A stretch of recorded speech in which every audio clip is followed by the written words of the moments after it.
Ciao ragazzi, oggi parliamo di Pimax, in questo caso il Crystal Light. E ve lo dico subito qui nell'antefatto, probabilmente il miglior visore oggi disponibile per il sim racing. Ringrazio Pimax per avermi mandato il suo Crystal Light per la recensione. Ma come dico sempre, banda alle ciance, sigla!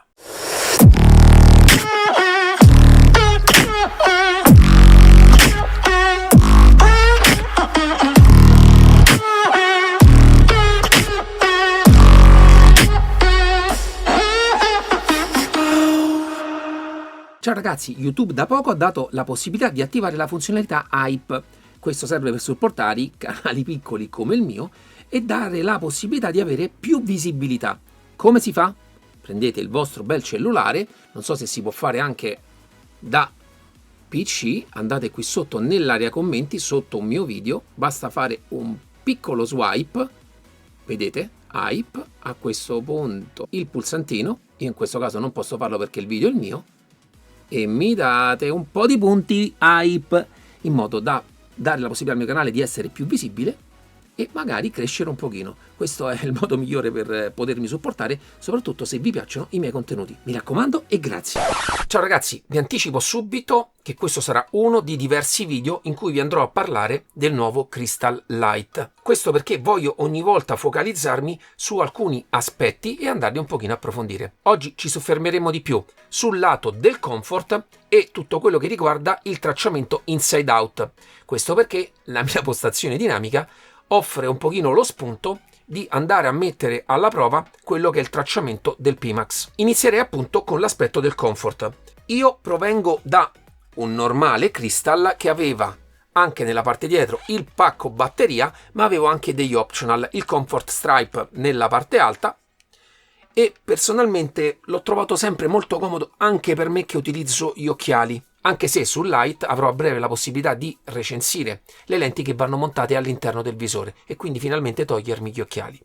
Ma entrambi per persone che utilizzano gli occhiali, io poi non ho una montatura molto piccola, entrano perfettamente all'interno del visore ed è sempre molto semplice andarla a indossare. Io ve lo faccio vedere, metto prima la parte degli occhiali, tiro dietro e poi vado a regolare e a stringere nella parte dietro.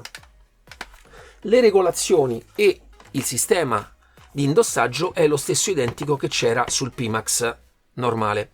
La cosa che va a cambiare subito è la parte di questa fascia, che è quella che va a distribuire il peso sulla testa, che in questo caso, come vedete, ha uno spessore più grande rispetto a quella del precedente modello, anche se su questa avevo questo accessorio che permette di scaricare il peso, diciamo, in diverse zone perché è mobile sulla testa ed effettivamente, avendo un peso maggiore il modello precedente, quel tipo di gadget aiutava veramente a non sentire particolarmente il peso del visore. Subito, appena indossato il Light, ho percepito la differenza di peso, ma utilizzando spesso anche il precedente modello con quel gadget, io non ho mai trovato particolare difficoltà per l'utilizzo specifico nel sim racing, quindi non dovendo mai fare degli scatti veloci con il viso in cui magari il peso maggiore può farsi sentire di più rispetto a uno che rimane un po' più statico con la testa. Per quanto riguarda poi anche la parte dietro, è leggermente diversa rispetto al modello precedente, però ho cambiato un pochino l'ergonomia e il design, ma il comfort è sempre lo stesso. Il sistema che va a stringere nella parte dietro è praticamente lo stesso.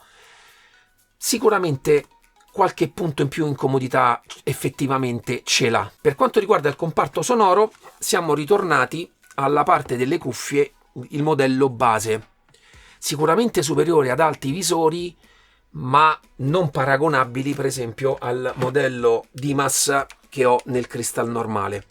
Anche qui, volendo, si potrebbe dire qualcosa, perché comunque anche quel modello lì, dal mio punto di vista, pecca un pochino di bassi. Anche in una precedente recensione del Crystal normale che avevo con queste cuffie, io mi sono attrezzato con una modifica in cui creo un padiglione che si monta da questa parte qua, quindi vado a convogliare, anche se esce soltanto da una piccola fessura il suono. Devo dire che la presenza di bassi e anche il volume va ad aumentare notevolmente, soprattutto per noi nel sim racing, in cui il rombo del motore ha il suo coinvolgimento all'interno di un'auto, andare a migliorare quell'aspetto secondo me non può che giovare. Altro aspetto che io faccio entrare nella comodità dell'utilizzare un Pimax Lite è il nuovo cavo.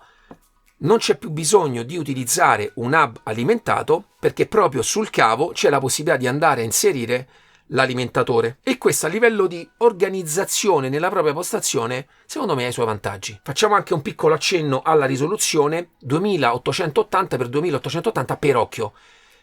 Il modello che mi è stato fornito ha anche il local dimming, quindi stesse considerazioni che si potevano fare anche per il precedente modello.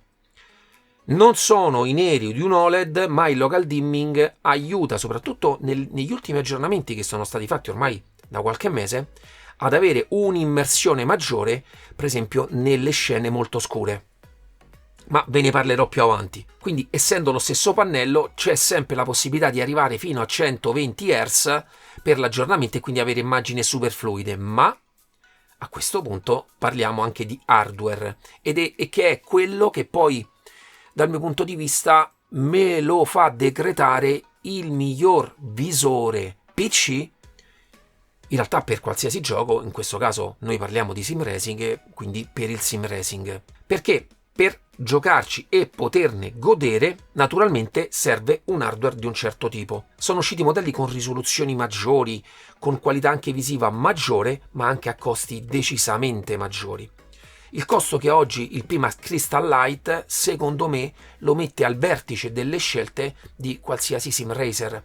Questo perché anche per farlo girare, io in questo caso ancora utilizzo la mia 3090, probabilmente funziona quindi benissimo anche con una 4070 e quindi a salire anche con schede che non devono essere per forza high-end. Naturalmente parliamo di un utilizzo 90 Hz, parliamo di utilizzo di qualche stratagemma per poterlo sfruttare sempre nei suoi 90 Hz e quindi 90 fps, e la qualità di immagine che si ha da questi visori di questa linea qua secondo me è eccellente. Ormai siamo veramente vicini a quella che è la risoluzione di un ottimo pannello, di un ottimo monitor. Soprattutto se lo vogliamo andare a paragonare con un singolo monitor, ma di qualsiasi larghezza, io in questo caso uso un 34 pollici, se andiamo a utilizzare dei FOV corretti, con il visore abbiamo già di base più FOV, in più abbiamo la possibilità di poter girare la testa e quindi avere la totale percezione di cosa stiamo facendo e dove ci troviamo. Altro giovamento è che l'utilizzo del corretto FOV che si ha tutte le volte che si utilizzano dei visori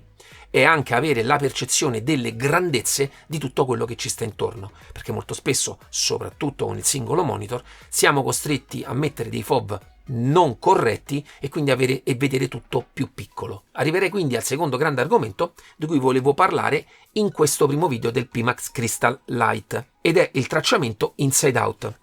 Questo viene fornito da queste telecamere poste agli angoli del visore. Io ho cercato di fare le registrazioni del momento in cui ci giocavo con la postazione dinamica, quindi con il sedile che mi continuava a muovere, cercando di farvi percepire la reale luminosità che io imposto all'interno della mia stanza. Se ci fate caso, non è una stanza illuminatissima. Utilizzo una luce di lato per andare un pochino a dare un po' di luce soffusa, ma è stata più che sufficiente a non far perdere mai il tracciamento al visore. Parliamo di un tracciamento che si muove su shade off, quindi abbiamo questo e soprattutto la profondità, che anche nella realtà virtuale penso che sia uno degli effetti più belli, quello proprio di potersi avvicinare anche al volante, andare a vedere dietro, uscire dall'auto, guardarla fuori. Esperienze che probabilmente farete poche volte, ma che hanno il loro impatto. In questo caso, con il caldo di questo periodo, l'ho utilizzato con sessioni di poco più di un'ora.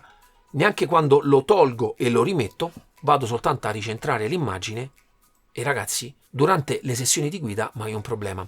Io spero che dai video che ho girato sia percettibile quella che è la reale illuminazione che avevo all'interno dello stanzino. Questo perché si necessita di un po' di luce, perché completamente al buio, senza utilizzare le stazioncine, ci sono dei problemi. Mi è capitato di utilizzarlo, però potrebbe succedere che perde il tracciamento, ma veramente con una piccola luce accesa anche di lato, i problemi si riducono allo zero. Per onestà intellettuale è la stessa illuminazione che utilizzo con il mio Pimax Crystal normale e anche lì personalmente mai avuto problemi. Il peso rispetto al modello Pimax Crystal normale è notevolmente sceso, visto che non c'è più il pacco batteria, si è andato a togliere tutta la parte di processore che serviva per rendere standalone il Pimax normale e soprattutto anche i motorini che andavano ad aggiustare l'IPD, cioè quindi la distanza interpupillare, che nel caso del Pimax Crystal normale era automatica,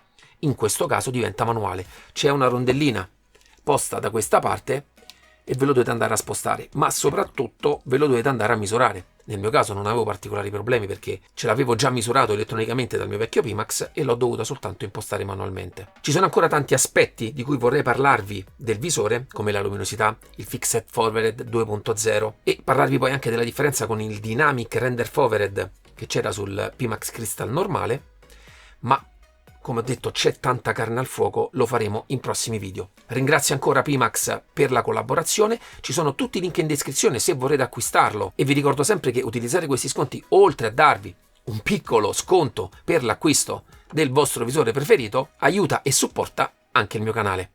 Come sempre vi ringrazio e ci vediamo alla prossima. Ciao!